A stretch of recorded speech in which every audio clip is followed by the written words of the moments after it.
c'est Dr Noumé Diop Thiam, coordinatrice du projet 1000 femmes. Le projet 1000 femmes, c'est un projet d'autonomisation économique, sociale et politique des femmes qui vise à enrôler 1000 femmes dans 7 régions d'intervention que sont Dakar, Thiès, Saint-Louis, Diourbel, Kaolack, Kédougou et Ziguinchor. C'est un projet d'autonomisation, comme on dit, qui enrôle les femmes dans la formation professionnelle et technique, qui accompagne les femmes jusqu'à l'obtention de leur certification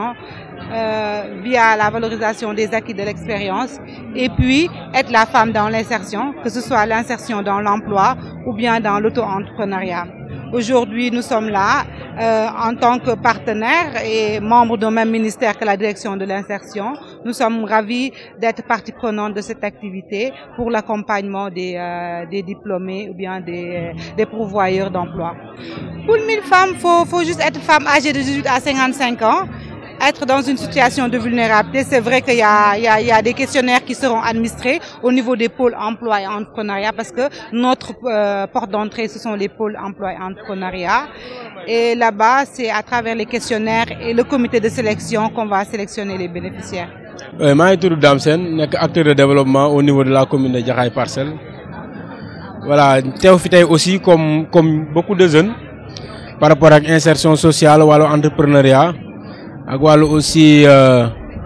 maanaam jeune bi nan lay def ba am liggéey bu koy wut fan lay jaar mu nekk aussi ay initiative yu am solo yu ministre bi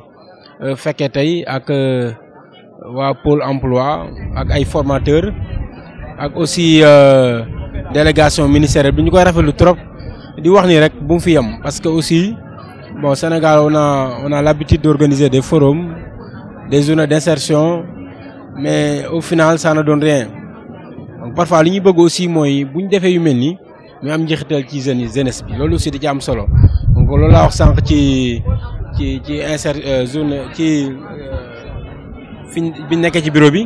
loolu aussi laa réitéré donc pour wax ni rek waruñu yam fii dañoo war a avancer parce que ku gis fii ni fi jeunesse ni fi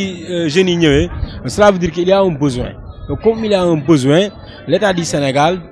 en collaboration avec ces entités, doit pouvoir effectivement satisfaire ces besoins-là. Donc moi, je veux dire que devant un suivi, que suivi aussi dafa am solo am njeexital ci jeunesse bi. Loolu daal laa amoon pour wax par rapport ak journée bi. Saluer aussi initiative bi rafet na trop, mais aussi na am njeexital ci jeunes yi. Loolu aussi nañ am solo trop. C'est stand Alpha Dev di liggéey ci wàllu formation professionnelle. De récupérer vraiment des jeunes yi nga xamante ne da leen exclure du système ñu former leen ci maanaam ci wàllu kàllaama wolof ñu jàngal leen français bu ñu paree aussi ñu jàngal leen métier donc ci biir métier boobu jàngal na leen couture restauration mécanique auto ak électricité ak daal ci filière yu bari donc ci loolu ci lañ leen utal maanaam ñu defal leen ay stratégie d'insertion am na ñoo xamante ne ubbi nañ seen entreprise am na ñoo xamante ne Alpha Dev moo ubbi entreprise ñu nekk fa di liggéey. am na ñeneen ñoo xam ne aussi da leen yóbbu stage ci yeneen entreprise bi donc ci loolu lañ ne comme def nañu 3 ans am nañ seen CAP donc day baax tamit ñu gën leen a renforcer loolu moo indi woon idée ñu defoon aussi broderie numérique nga xam ni c'est pratique lépp da nga koy def ci informatique da nga koy placer ci machine bi su ko defee yow da ngay ñëw rek ñaw ci temps bu gàtt boo xamante ni bépp modèle boo am wala bépp temps maanaam commande boo am mën nga ko satisfaire. ci loolu aussi ginnaaw loolu am na aussi des kits hygiéniques lavables yi nga xamante ni gis nañ ni jigéen ñi ñoom dañu am problème ci maanaam matériel yi ñuy utiliser bu ñu gisee seen baax donc ci la ñu amoon idée vraiment mettre en place benn entreprise boo xamante ne mooy confectionner des kits hygiéniques lavables boo xoolee ci kit bi dina am 8 serviettes yu mel nii dina am aussi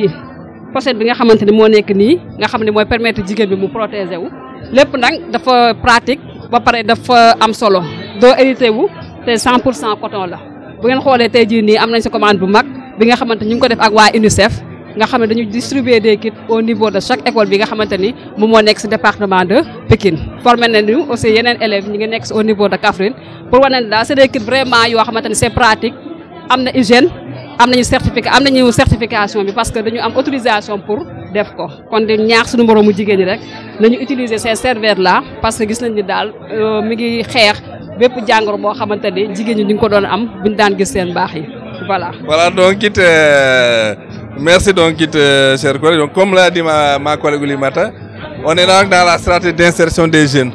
Donc en couture, les jeunes ont renforcé leurs compétences en broderie numérique. Donc elles font de la broderie numérique. Elles sont dans la confection également des kits hygiéniques lavables. Ces sacs-là également ont été confectionnés par les jeunes qui ont reçu également leur certificat professionnel en couture. Donc c'est un centre qui est ouvert ici à Malika, dans la banlieue, qui reçoit donc ces jeunes déscolarisés analphabètes pour leur offrir une seconde chance. Donc c'est une initiative que nous développons depuis 2011 et qui aujourd'hui donc était vraiment atteint une vitesse de croisière et qui mérite tout le soutien et l'attention des autorités pour mieux répondre vraiment aux besoins des jeunes de la banlieue en termes de formation, en termes d'insertion, surtout pour les jeunes qu'on a tout tendance à oublier, c'est les jeunes hors école qui ont perdu leur scolarité, qui n'ont jamais été à l'école. Nous essayons à travers notre centre d'apprentissage de leur donner cette seconde chance.